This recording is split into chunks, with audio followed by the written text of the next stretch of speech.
She promised no pain. Then gave me all of it by YouTube story, name or keep anonymous. *1. The first touch the hospital corridor smelled of disinfectant and despair. I sat there, head down, staring at my trembling hands as if they belonged to someone else. My father was gone. My career was in shambles.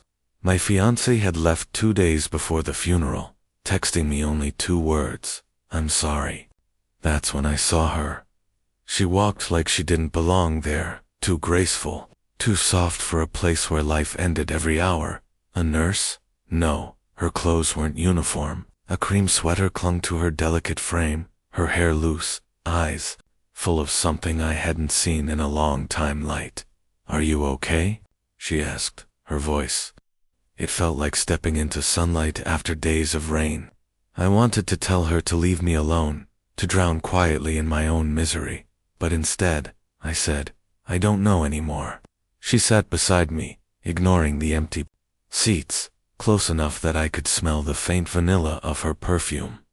"Pain feels endless when it's new," she whispered, "but it won't last.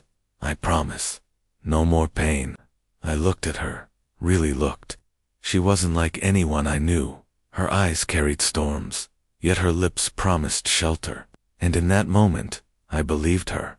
To a promise made her name was Selene. She said it softly, like a secret.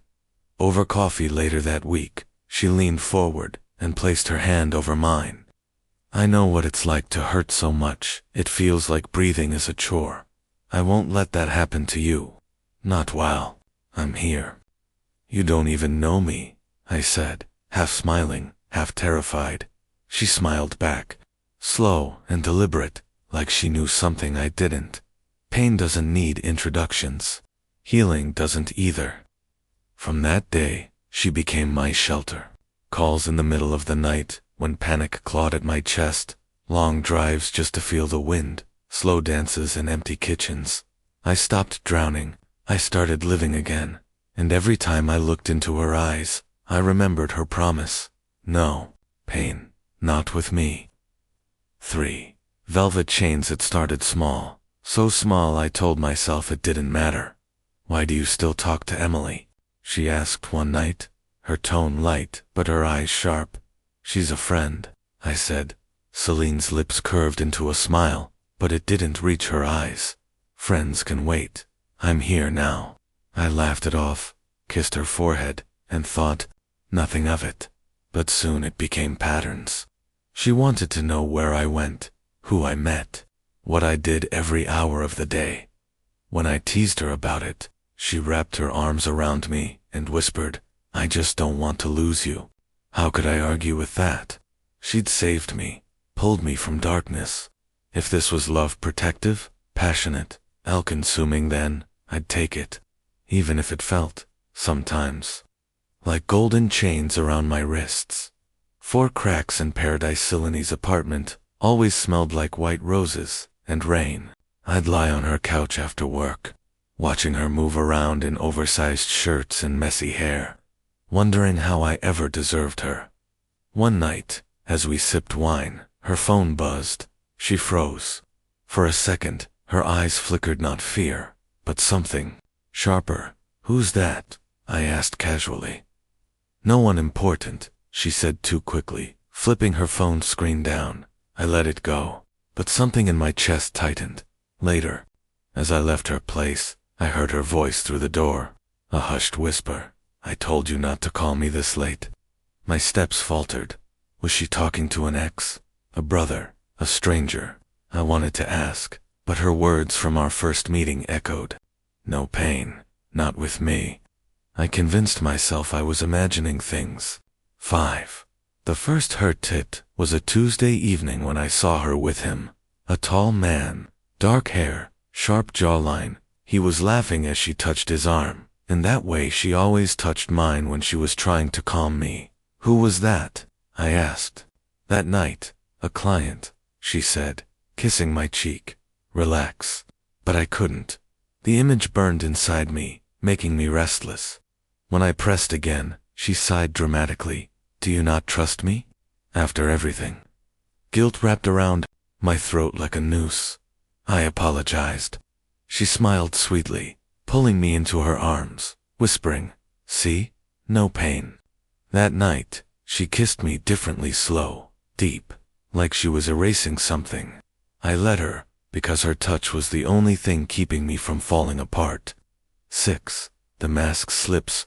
Her anger came out of nowhere. We were in my kitchen, laughing, over burnt toast, when I mentioned I might grab drinks with an old college friend. "You're kidding, right?" she said, voice cold. I blinked. "It's just drinks with her."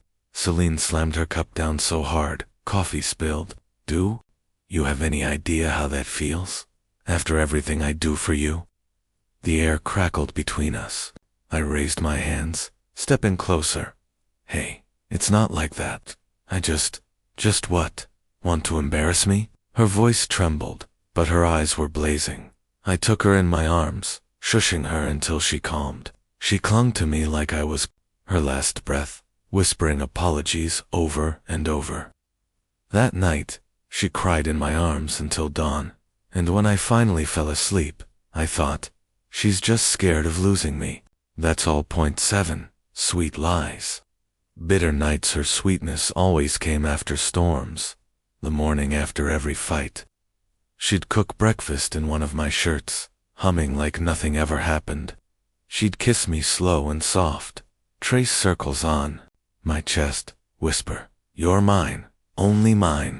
And I believed her, even as unease crept in. But nights grew heavy. She started locking her phone. She disappeared for hours, claiming meetings. When I asked, she'd smile, cup my face, and say, "Do you trust me?"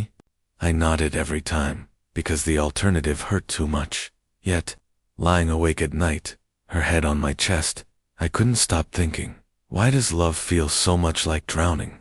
8. All the red flags. The changes became impossible to ignore. Celine started dressing differently, sleek dresses, dark lipstick, high heels. Every time she claimed to be working late. She became protective of her phone, setting new passwords every other day. One evening, I found her in the kitchen, smiling at her phone, not scrolling, smiling at messages. "Who's that?" I asked, trying to keep it light. She looked up, eyes narrowing. "Are you checking up on me now? What's next? Installing trackers?" "No, you don't trust me." Her voice cracked like a whip, sharp and loud enough to silence me. She stormed out, slamming the door behind her. Hours later, she came back with roses and an apology. She cried, saying she was just stressed, saying she loved me. I held her and lied to myself. It's fine. She's mine. She promised no pain. Chapter 9. The breaking point. It was raining the night I found her.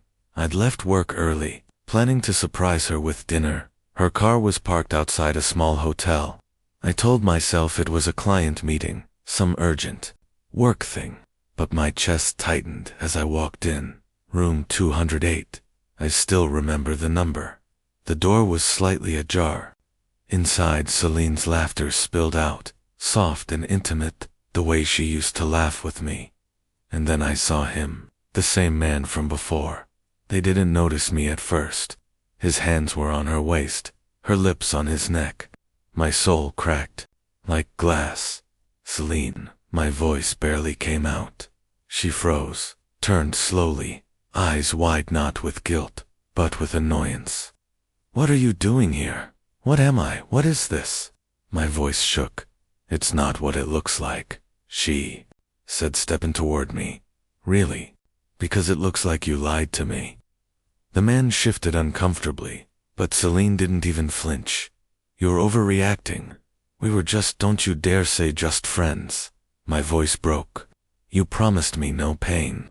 Her eyes softened, almost pitying. "Maybe pain is what you needed." 10. Her truth. We didn't speak for 2 days. On the third night, she showed up at my apartment, eyes swollen from crying. "Let me explain," she whispered. "I don't want, please." So I listened. She told me about her childhood, a father who cheated on her mother, a life where love always came with betrayal. She said she hated feeling powerless, so she hurt people before they could hurt her.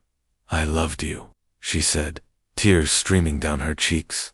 I still do, but I'm broken, and I don't know how to stop. Her honesty cut deeper than the betrayal itself.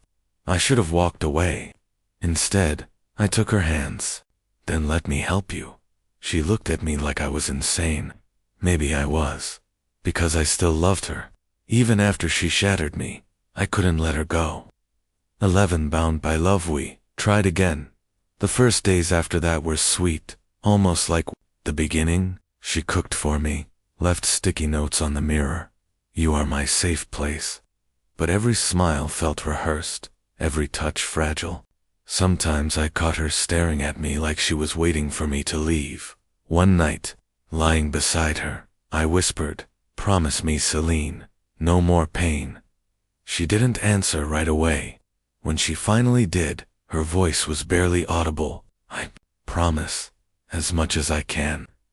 My heart sank, but I held her tighter. I thought maybe love could fix her, fix us. I didn't realize it was already too late. 12. The final promise. It happened on a quiet Sunday morning. Celine sat on the balcony, wrapped in one of my shirts, hair wild, eyes distant. She'd been distant for weeks now. "Talk to me," I said, kneeling in front of her. "What's going on? Are we okay?" She smiled faintly, like she already knew the answer. "Do you love me?" "You know I do." "Then promise you'll never leave me, no matter what."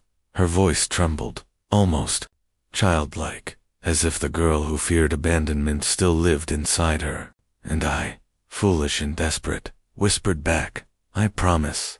She kissed me then, slow and soft, whispering into my mouth, "No pain, remember." But something about the way she said it chilled me, like she knew pain was already on its way. 15. The last goodbyes. 6 months later, she called. "I wanted to say, I'm sorry," Celine whispered, voice softer than I remembered. I stood by the lake, star